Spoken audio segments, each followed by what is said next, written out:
Hello friends, welcome to पहल academy. Current affair की class में आप सबका फिर से स्वागत है। पिछले दिनों अपनी करंट अफेयर की क्लासेस नहीं हो पाई, उसे हम फिर से कंटिन्यू करते हैं। अभी हाल फिलहाल में हुआ था ईओआरओ का पेपर हुआ था, उसमें जो करंट अफेयर आया था वो आप सबने देखा होगा।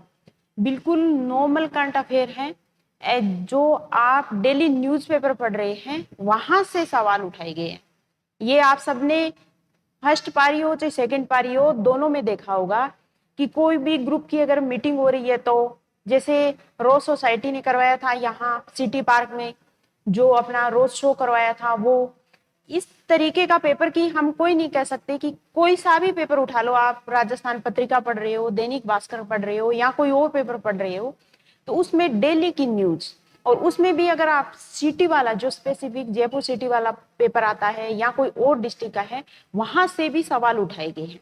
तो हम ये नहीं कह सकते कि कोई इस पैटर्न का करंट अफेयर है वो बहुत ज्यादा टफ आया था, ऐसा कुछ नहीं था। एकदम सीधे सिंपल सवाल वो ही अपना आरएस में है, इस पैटर्न के सवाल आते हैं। तो करंट अफेयर में एक चीज आपको है जो सबसे ज्यादा ध्यान रखनी है, वो ये कि डेली न्यूज़पेपर वो पहले पृष्ठ से लेकर लास्ट तक उसको पढ़ा, अच्छे से पढ़ो और फिर नोट करो, जिससे आपको एक हैबिट बन जाएगी कि इस पैटर्न में हमको करंट अफेयर है वो कवर करना है।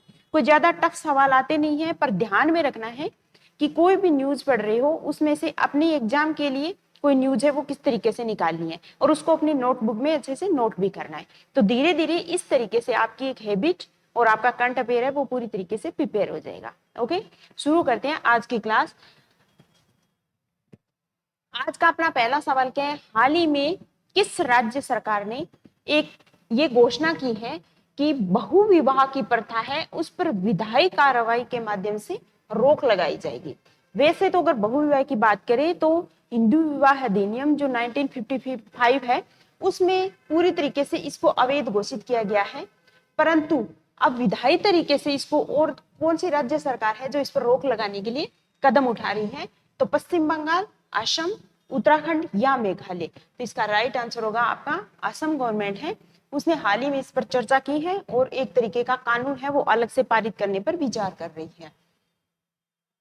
अगला सवाल है, प्रवर्तन निदेशालय से संबंधित निम्न कथनों पर विचार कीजिए। ईडी, सीबीआई हो गई, ईडी हो गई, ये जो संस्थाएं हैं ये हमेशा चर्चा में, इन दिनों बहुत ज्यादा चर्चा में है, तो हमें इन पर ध्यान देना है कि ये प्रवर्तन निदेशालय जिसको ईडी बोलते हैं ये क्यों चर्चा में है, इस पर विचार करते हैं। प्रवर्तन निदेशालय एक बहु अनुशासनात्मक संगठन है। इसका काम क्या है कि जो मनी लॉन्ड्रिंग या विदेशी मुद्रा कानून से संबंधित जो भी प्रावधान है उसका उल्लंघन करता है तो उसके खिलाफ कार्रवाई करती है ये, ठीक है, प्रवर्तन निदेशालय। दूसरा, यह वित्त मंत्रालय के राजस्व विभाग है उसके अंतर्गत ये कार्य करता है। स्टेटमेंट दो। तीसरा, प्रवर्तन निदेशालय का मुख्यालय कहां पर है? नई दिल्ली में है। और जिसका नेतृत्व कौन करता है? एक प्रवर्तक निदेशक होता है जिसकी समय समय पर सरकार द्वारा नियुक्ति की जाती है, वो इसका प्रमुख निदेशक होता है। तो ये प्रवर्तन निदेशालय से संबंधित जो स्टेटमेंट है उनमें कौन सा स्टेटमेंट सही है? सही है, ये देखना कौन सा कथन सही है। केवल एक, एक या फिर दो, एक, दो या तीन, या उपयुक्त सभी। तो इसका राइट आंसर होगा आपका उपयुक्त सभी। इसका मतलब ये है कि जो ईडी है ये मनी लॉन्ड्रिंग या विदेशी मुद्रा है उसके कानून से संबंधित, विदेशी मुद्रा से संबंधित जो भी कानून बनाए गए हैं उसका अगर कोई उल्लंघन करता है तो उसके खिलाफ कार्रवाई करने वाली जो संस्था है वो है प्रवर्तन निदेशालय, और नई दिल्ली में इसका मुख्यालय है। एक इसका निदेशक होता है जिनकी नियुक्ति सरकार द्वारा की जाती है। और ये ध्यान रखना है कि ये भी सवाल आ सकता है कि किस मंत्रालय के अंतर्गत ये जो प्रवर्तन निदेशालय या ईडी है वो कार्य करता है। तो वो वित्त मंत्रालय, और वित्त मंत्रालय का भी एक विभाग है जिसका नाम है राजस्व विभाग, तो इसके अधीन ये कार्य करता है। तो आप ध्यान रखना, ये थी ईडी से संबंधित जानकारी। अगला सवाल है, संसद ने 52वें संविधान संशोधन, समय समय पर संसद है वो संविधान संशोधन करती रहती है। ज्यादातर सवाल आते हैं वो उन संविधान संशोधन से संबंधित होते हैं। आप पीछे आरएस प्रीलिम्स के पेपर उठाकर देखिए, उसमें आपको बहुत सारे ऐसे हैं जो, जैसे 100वां संविधान संशोधन है उसका संबंध किससे है, 101वां संविधान संशोधन, 103वां संविधान संशोधन, इनका संबंध किससे? नवीनतम हमको ध्यान में रखना है, पर उन संविधान संशोधन है उनके बारे में भी हमको प्रॉपर एकदम ध्यान रखना होगा कि जो चर्चा में रहती है पीछे। अभी ये 52वां संविधान संशोधन अभी नहीं, हर समय चर्चा में रहता है। तो इस 52वें संविधान संशोधन के माध्यम से किस अनुसूची को संविधान में शामिल किया गया था? 9वीं, 10वीं अनुसूची, 11वीं अनुसूची या 12वीं?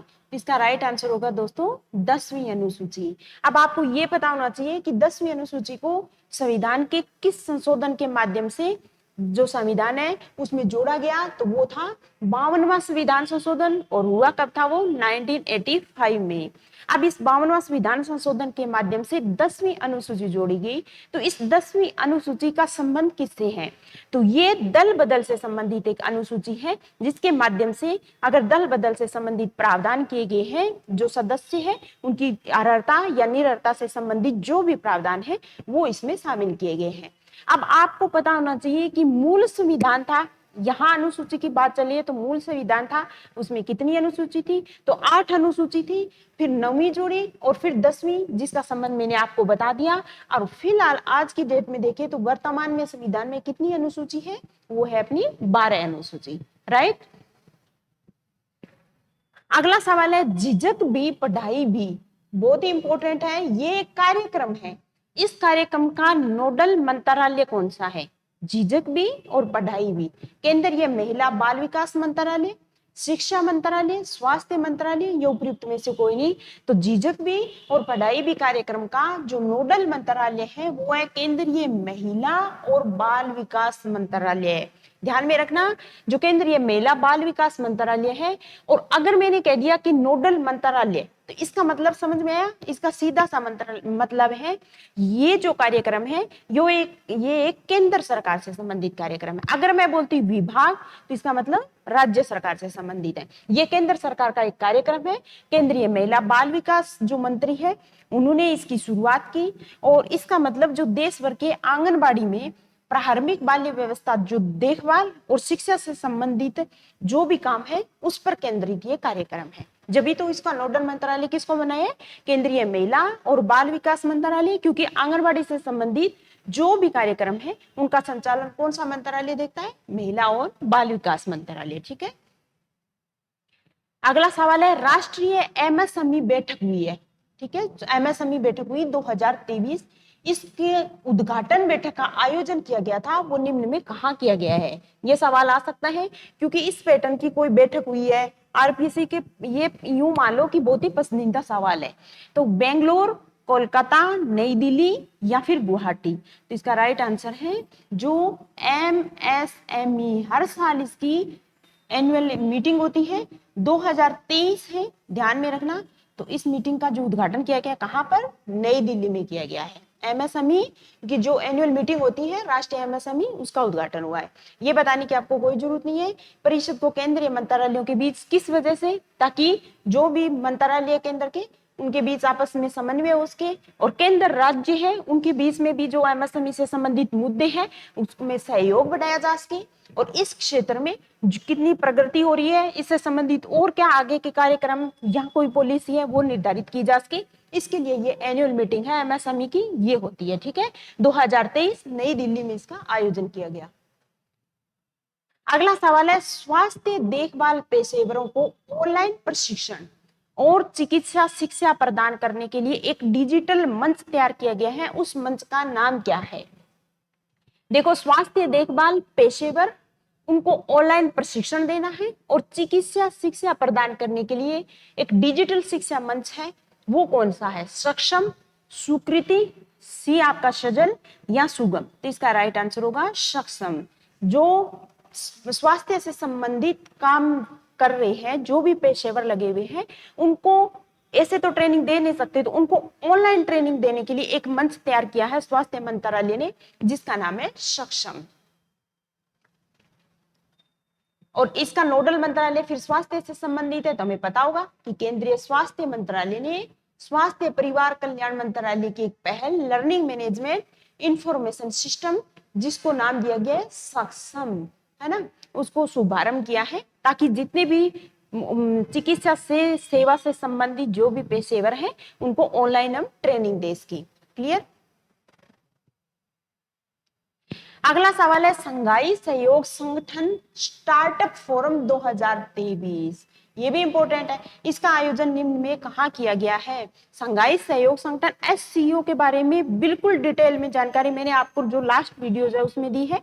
उनकी जो मीटिंग हुई थी उससे संबंधित भी चर्चा की थी। ये कौन सा है? संघाई सहयोग संगठन एससीओ का एक स्टार्टअप मीटिंग होती है, स्टार्टअप फॉर्म होता है, उसकी मीटिंग होती है 2023 में हुई है। तो कहां पर? नई दिल्ली, बेंगलुरु, गुवाहाटी या कोची। तो इसका आंसर भी अपना होगा नई दिल्ली में हुई है। आजकल क्या है दोस्तों, पहले हम क्या करते थे, अपना ट्रेडिशनल होता था ये कि G20 की मीटिंग कहाँ होंगी, G7, G8 है ना, या फिर संघाई सहयोग संगठन, कोई और भी जो भी संगठन है, वो जो संगठन मेन संगठन है उसकी जो एनुअल मीटिंग हो रही है वो कहाँ पर हो रही है, हम उस पर फोकस करते थे। आरपीएससी भी इस पैटर्न के सवाल पूछती थी।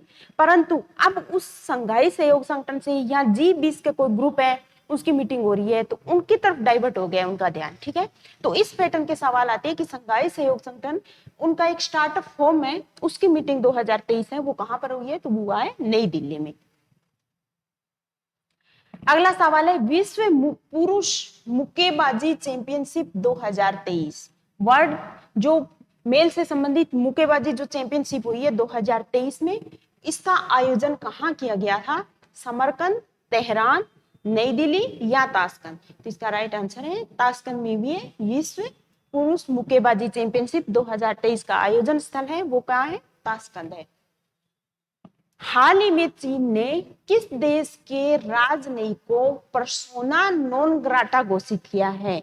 अब आपको सबसे पहले तो ये पता होना चाहिए कि पर्सोना नॉन ग्राटा है, इसका मतलब क्या है पर्सोना नॉन ग्राटा, और चीन ने किया है, किस देश के राजनयिक को किया है? तो संयुक्त राज्य अमेरिका, रूस, कनाडा या फिर ब्राजील। इसका राइट आंसर तो होगा कनाडा। चीन ने किया है कि कनाडा का कोई राजनयिक है उनको पर्सोना नॉन ग्राटा के घोषित कर दिया है। इसका मतलब ये होता है कि किसी भी देश की जनरली राजनयिक होते हैं उनसे संबंधित एक कन्वेंशन हुआ था, वियना कन्वेंशन। उसमें एक शब्द आया था पर्सोना नॉन ग्राटा, जिसके तहत अगर कोई देश ये देखता है कि कोई भी व्यक्ति है मुख्यतः राजनयिक या जरूरी नहीं कोई और व्यक्ति भी हो सकता है, तो उसको पर्सोना नॉन ग्राटा के तहत वो अपने देश में एंट्री करने से मना कर सकता है या वहां रहने से उस पर प्रतिबंध लगा सकता है। तो अभी कनाडा के जो राजनयिक थे उनको पर्सोना नॉन ग्राटा घोषित किया था, किस देश ने? चीन ने। क्लियर? पर्सोना नॉन ग्राटा की अवधारणा राजनयिक संबंधों पर एक वियना कन्वेंशन है, अभिसम्य है, उसमें यह अवधारणा पाई गई है। 1961 में ये संधि थी, ये हुई थी। आपको इतने डीप में जाने की जरूरत नहीं है। और जो दो देश होते हैं उनके बीच में एक तरीके के राजनयिक जो भी रिलेशन है वो इसके तहत नियंत्रित करती है। इसमें एक धारा है जिसमें क्लियर बोला गया था कि किसी भी देश को किसी भी समय और अपने निर्णय की व्याख्या किए बिना कि मैंने ऐसा क्यों किया, बिना किसी व्याख्या के राजनयिक स्टाफ के किसी भी सदस्य को पर्सोना नॉन ग्राटा घोषित करने का अधिकार इस वियना कन्वेंशन में दिया गया है। राजनयिक महत्व रखता है कि कोई भी इस तरीके का अवांछित व्यक्ति जिसकी देश में जो रह रहा है उसकी उपस्थिति प्रतिबंधित करता है तो वो होता है अपना पर्सोना नॉन ग्राटा। अभी चीन और कनाडा के बीच कुछ इश्यूज चल रहे हैं, इस वजह से चीन ने कनाडा की जो राजनयिक है उनको इसके तहत प्रतिबंधित कर दिया है। अगला सवाल, लॉरियंस वर्ल्ड स्पोर्ट्स अवार्ड 2023 ये खेल के क्षेत्र में दिए जाने वाले वैश्विक स्तर पर खेल के स्तर पर वार्षिक जो इस तरीके का अवार्ड है वो है जो लॉरियंस वर्ल्ड स्पोर्ट्स अवार्ड 2023 है। इसका आयोजन कहां पर किया गया था? ये अवार्ड अब की बार दिए गए नई दिल्ली में। बी आपका बीजिंग, सी लॉस एंजल्स और डी आपका पेरिस। तो इसका राइट आंसर है दोस्तों फ्रांस की राजधानी पेरिस में जो ये लॉरियंस अवार्ड है इनका आयोजन किया गया था। अब किसको दिया गया है वो देखते हैं। ये अवार्ड मैंने आपको बता दिया हर साल यानी प्रति वर्ष सबसे बड़ी और प्रेरणादायी खेल जीत का सम्मान करने हेतु प्रदान किए जाते हैं। खेल से संबंधित अवार्ड है, नाम से पता चला है हर साल दिए जाते हैं और जो लॉरियंस स्पोर्ट फॉर गुड के काम को प्रदर्शित करते हैं। इन्हें एक तरीके से अगर इन माने तो हम खेलों का ऑस्कर बोलते हैं इन अवार्ड को। और इसके अंतर्गत कुछ श्रेणियां होती हैं। अभी 2023 के तहत उन श्रेणियों में जो भी अवार्ड दिए गए हैं वो किसको दिए गए देख लेते हैं। Lawrence world sportsman of the year 2023 की बात करें तो इसका विजेता है लियोनेल मेसी जो अर्जेंटीना के हैं। लॉरेंस वर्ल्ड स्पोर्ट्स वुमन की बात करें तो वो 2023 का उसका नाम है शेली एन फ्रेजर प्रिंस जो जमैका की खिलाड़ी है। तो हमें इस कैटेगरी विभिन्न कैटेगरी में बहुत सारे अवार्ड दिए जाते हैं, पर हम जो मेन या जो वुमेन है उनसे संबंधित जो भी स्पोर्ट्स वुमन या स्पोर्ट्स मैन है ऑफ द ईयर वो हमें ध्यान रखने हैं। जनरली इस पैटर्न के सवाल नहीं आते, फिर भी बड़ा बड़ा हमें ध्यान रखना है कि इसका आयोजन क्यों किया गया, इन खेलों का संबंध किससे है, कौन इनको देता है, ये सब हम याद रखेंगे। ठीक है। अगला सवाल है सीतवे बंदरगाह जो भारत सरकार द्वारा वित्त पोषित है किस देश में स्थित है। अब आपको पता होना चाहिए कि डेली न्यूज़पेपर पर देखते हो आप तो वहां सीतवे बंदरगाह इनसे संबंधित न्यूज रोज आती है। तो जो सीतवे बंदरगाह है भारत सरकार इसको बना रही है, कहां पर है, म्यांमार, बांग्लादेश, भूटान या नेपाल। तो इसका राइट आंसर होगा ये म्यांमार का बंदरगाह सीतवे। अब चर्चा में इस वजह से कि भारत और म्यांमार ने संयुक्त रूप से म्यांमार का जो भी रखाइन प्रांत है उसमें सीतवे बंदरगाह का लोकार्पण किया है। अब भारत सरकार अगर किसी दूसरे देश में जाके इस पैटर्न का कुछ काम कर रही है तो हमें पता होना चाहिए कि इस बंदरगाह का निर्माण, वैसे म्यांमार में बहुत सारे बंदरगाह है, हमें उनसे कुछ लेना देना नहीं, पर इसका वित्त पोषण भारत सरकार कर रही है, इंटरेस्ट दिखाया है भारत सरकार ने बहुत, और इसका लोकार्पण भी अभी हुआ है, चर्चा में भी है। तो ध्यान में रखना कि ये भारत सरकार ने म्यांमार में इस बंदरगाह का स्थापना कर रही है। अगला सवाल निम्न में कहा देश के पहले भारतीय वायुसेना विरासत केंद्र, भारतीय वायुसेना विरासत केंद्र वो भी पहला वो स्थापित किया जा रहा है, उसका उद्घाटन किया है बेंगलोर, कलकत्ता, चंडीगढ़ या कोची। इसका राइट आंसर होगा दोस्तों चंडीगढ़ में हुआ है। भारतीय वायुसेना का एक विरासत केंद्र है, पहली बार स्थापित कर रहे हैं कहीं पर, तो वो जगह कौन सी है, चंडीगढ़ है। यूथ 20 समूह का Y20, U20 बोल दो या Y20 बोल दो, इसका परामर्श कार्यक्रम है, उसका आयोजन कहाँ किया गया। अब G20 है, उसी का एक भाग है यूथ 20, उसी के एक भाग के रूप में यूथ 20 का एक परामर्श कार्यक्रम, ताकि युवाओं को आपस में जोड़ा जा सके, युवाओं में जो भी विचार है उनको एक दूसरे तक हम पहुंचा सके, उसके लिए इसका आयोजन किया गया है। पर आयोजन हुआ कहाँ पर है, हुआ भारत में है, भारत में भी कहां पर, जयपुर, जम्मू कश्मीर, गुवाहाटी या शिलोंग। तो इसका राइट आंसर होगा दोस्तों जम्मू कश्मीर में।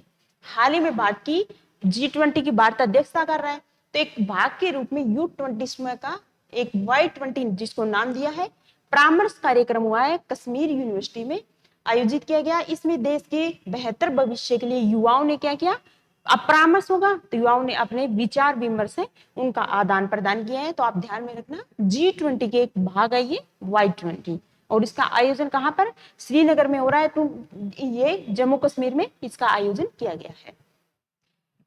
अगला इंपॉर्टेंट सवाल है कि SDG प्रगति को ट्रैक करने वाला पहला भारतीय शहर निम्न में कौन सा है। UN के SDG इंडेक्स है, इंडिया के भी कुछ टारगेट्स हैं कि कब तक उनको प्राप्त करना है हमको, उसको ट्रैक करने के लिए एक नया आया है SDG प्रगति को ट्रैक करने वाला पहला भारतीय शहर, सिटी कौन सा है, इंदौर, भोपाल, जयपुर या शिलोंग। इसका राइट आंसर होगा भोपाल पहले ही सिटी भारतीय शहर बन गया है जो SDG में कितनी प्रगति हुई है, कितने गोल्स है, 17 गोल्स है, उनको कहां तक हमने प्राप्त किया, उनकी प्रोग्रेस रिपोर्ट हमारी क्या है, उनको ट्रैक करने वाला पहला शहर बन गया है। स्थानीय समीक्षा करेगी, वॉलंटरी जो लोकल रिव्यूज है वो अपनाने वाला भारत का पहला शहर बन गया है। अगला है समुद्र शक्ति नौसैन्य अभ्यास, रोजाना होते रहते हैं, हम बार उनको अपडेट भी करते हैं। अभी वह समुद्र शक्ति ये भारत सरकार ने किस देश के साथ संपन्न किया है, इंडोनेशिया, म्यांमार, बांग्लादेश या फिलीपींस। तो इसका राइट आंसर होगा इंडोनेशिया। अब इंडोनेशिया के साथ और कौन से अपने नौसैन्य या वायुसेना या और तरीके के जो भी सैन्य अभ्यास है उसकी पूरी लिस्ट लास्ट की जो भी क्लासेज है उसमें देखना, वहां दी गई है। तो आप ध्यान रखना समुद्र शक्ति नौसैन्य अभ्यास है वो भारत ने इंडोनेशिया के साथ अभी संपन्न किया है। अभी मैंने आपको ईडी के बारे में बताया था। अगला सवाल है CBI, क्योंकि इस वजह से चर्चा में है कि CBI का जो निदेशक है, नया निदेशक वो नियुक्त किया गया है। तो किसे CBI का नया निदेशक नियुक्त किया गया है, सुबोध कुमार जायसवाल, प्रवीण सूद, DK पटनायक या प्रशांत कुमार। तो इसका राइट आंसर होगा दोस्तों प्रवीण सूद। इनको सीबीआई का नया निदेशक नियुक्त किया गया है। अब हम देखते हैं कि सीबीआई क्या है। केंद्रीय जांच ब्यूरो, इसका फुल फॉर्म है भारत की प्रमुख जांच एजेंसी है, रोजाना न्यूज में रहती है, आपको इतना तो पता होगा। अब ये किसके अंतर्गत काम करता है, तो ये ध्यान में रखने लायक चीजें है कि कार्मिक, पेंशन और लोक शिकायत मंत्रालय है, उसके अधीन सीबीआई है, वो कार्य करती है, ये याद रखना आप। और सीबीआई दिल्ली विशेष पुलिस स्थापना अधिनियम था 1946 का, उससे अपनी जो विशेष शक्ति है वो प्राप्त करती है ये जांच एजेंसी। अभी इसके निदेशक है उसका अपॉइंटमेंट किया गया था, तो प्रधानमंत्री जी है, उनके नेतृत्व में एक कमेटी होती है, उच्च स्तरीय कमेटी, वो जो निदेशक होता है उसकी नियुक्ति करता है। और अभी प्रवीण सूद है, उनको केंद्रीय जांच ब्यूरो के निदेशक के रूप में नियुक्त किया गया है। क्लियर। अगला सवाल है, प्रदेश में कितने करोड़ का गिग वर्कर्स वेलफेयर फंड है, उसकी स्थापना की जाएगी। बजट वाली क्लास में भी बताया था, अभी प्रोसेस में है, वो बजट घोषणा भी थी, अभी क्या है वापस प्रोसेस में आया है कि इसको बनाने के लिए जो काम है वो शुरू हो गया है। तो जो गिग वर्कर वेलफेयर फंड है वो कितने करोड़ का होगा, 50 करोड़, 90 करोड़, 100 करोड़ या 200 करोड़। तो ध्यान में रखना दोस्तों, गिग वर्कर वेलफेयर फंड है वो 200 करोड़ का बनाया जाएगा। कितने करोड़ का, 200 करोड़ का गिग वर्कर वेलफेयर फंड है वो स्थापित किया जाएगा। Third G20 tourism working group, third G20 का टूरिज्म एक वर्किंग ग्रुप है, उसका सम्मेलन आयोजित किया जाएगा। वो कहां पर अभी हो गया है, ये श्रीनगर में कल परसों हुआ, जम्मू कश्मीर में, भोपाल मध्य प्रदेश, जयपुर राजस्थान या भुवनेश्वर उड़ीसा। तो इसका राइट आंसर होगा दोस्तों श्रीनगर जम्मू कश्मीर में। अब G20 टूरिज्म वर्किंग ग्रुप का सम्मेलन हुआ, आपको एक बात ध्यान में होनी चाहिए, भारत G20 की अध्यक्षता कर रहा है, जो जम्मू कश्मीर का श्रीनगर है उसमें G20 है, उसकी मीटिंग होनी है। अब इसी वजह से जो भी टूरिज्म वर्किंग ग्रुप है या वाई2 परामर्श कार्यक्रम है, उन सब का आयोजन कहां पर हो रहा है, श्रीनगर जम्मू कश्मीर में। पर हमें ध्यान में रखना है कि ये थर्ड हो रहा है G20 टूरिज्म वर्किंग ग्रुप का सम्मेलन। अगला सवाल है, हाल ही में आवास और शहरी मामलों के मंत्रालय और रेल मंत्रालय, दो मंत्रालय, दोनों का संयुक्त प्रयास है, आवास और शहरी मामलों का मंत्रालय और रेल मंत्रालय, उन्होंने एक प्रोजेक्ट शुरू किया है जिसका नाम है प्रोजेक्ट स्मार्ट। तो किस देश के साथ समझौता ज्ञापन किया है, इस प्रोजेक्ट स्मार्ट को जो शुरू किया है, तो किस देश का सहयोग इसमें लिया गया है, फ्रांस, रूस, कनाडा या जापान। तो इसका राइट आंसर होगा दोस्तों जापान। अब आपको सबसे पहले ये पता होना चाहिए कि जो प्रोजेक्ट स्मार्ट है ये है क्या, फिर तो आप आइडिया भी लगा लोगे कि कौन सा देश है जो इस क्षेत्र में सहयोग कर रहा है। तो इसका फुल फॉर्म है प्रोजेक्ट स्मार्ट का station area development along Mumbai Ahmedabad high speed जो रेलवे है वो। तो ये प्रोजेक्ट स्मार्ट का फुल फॉर्म है। इसके लिए जापान इंटरनेशनल जो कोऑपरेशन सोसाइटी है उसके साथ समझौता ज्ञापन किया गया है, दो मंत्रालयों की संयुक्त पहल है ये, ठीक है। अगला सवाल है पिट्सबर्ग डायलॉग। इस पैटर्न के सवाल कभी कभार चर्चा में हो तो आरएस मेंस में भी पूछे जाते हैं। तो हमें पता होना चाहिए कि पिट्सबर्ग डायलॉग है उसका संबंध निम्न में किससे है, किस क्षेत्र से संबंधित डायलॉग है ये, ऊर्जा संरक्षण, जलवायु परिवर्तन, आतंकवाद रोधी या उपयुक्त में से कोई नहीं। तो इसका संबंध दोस्तों है जलवायु परिवर्तन से संबंधित है। संयुक्त राष्ट्र संघ का जो होता है कोप होता है, कॉन्फ्रेंस ऑफ पार्टीज होती है, हर साल होती है, उससे पहले पिट्सबर्ग डायलॉग के तहत एक आधार भूमि तैयार की जाती है। तो ये अभी जलवायु परिवर्तन से संबंधित है।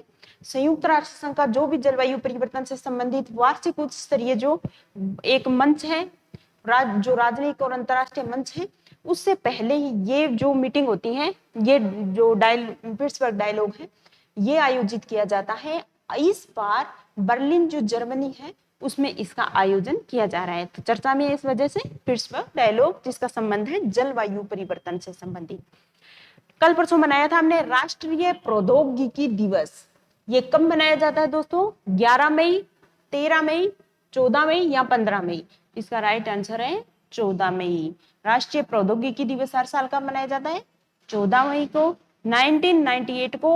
अब 14 मई को क्यों मनाते हैं, क्योंकि 1998 में 14 मई के दिन भारत ने जो पोखरण टेस्ट रेंज है उसमें सफलतापूर्वक अपना पहला परमाणु परीक्षण था वो संपन्न किया था।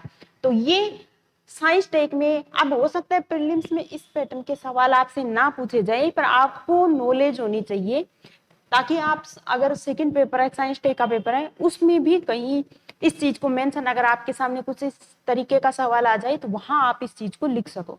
तो आपको इस चीजों की अवेयरनेस होनी चाहिए।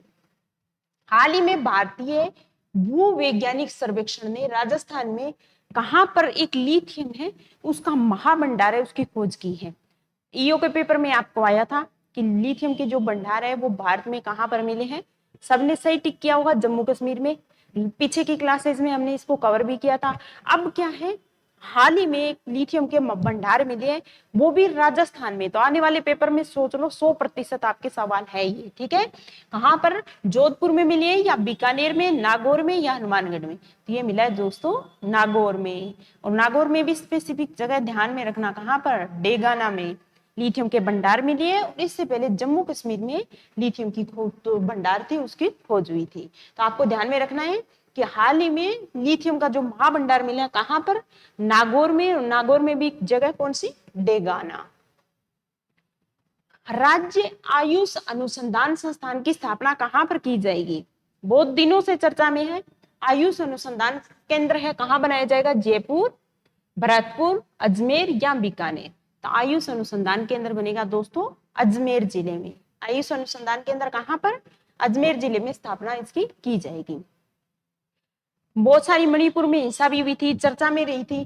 तो ये चर्चा में रही, जो कुकी, मैतेई, नागा, इन समुदाय का संबंध किस राज्य से है? मुख्यतः किस राज्य से संबंधित है? नागालैंड, मिजोरम, मणिपुर या असम? तो इसका राइट आंसर होगा दोस्तों मणिपुर, है ना। कल परसों पेपर में आपने देखा होगा, मणिपुर में हिंसा हुई थी, कुकी और नागा समुदाय थे, इनके बीच में जो संघर्ष चल रहा था।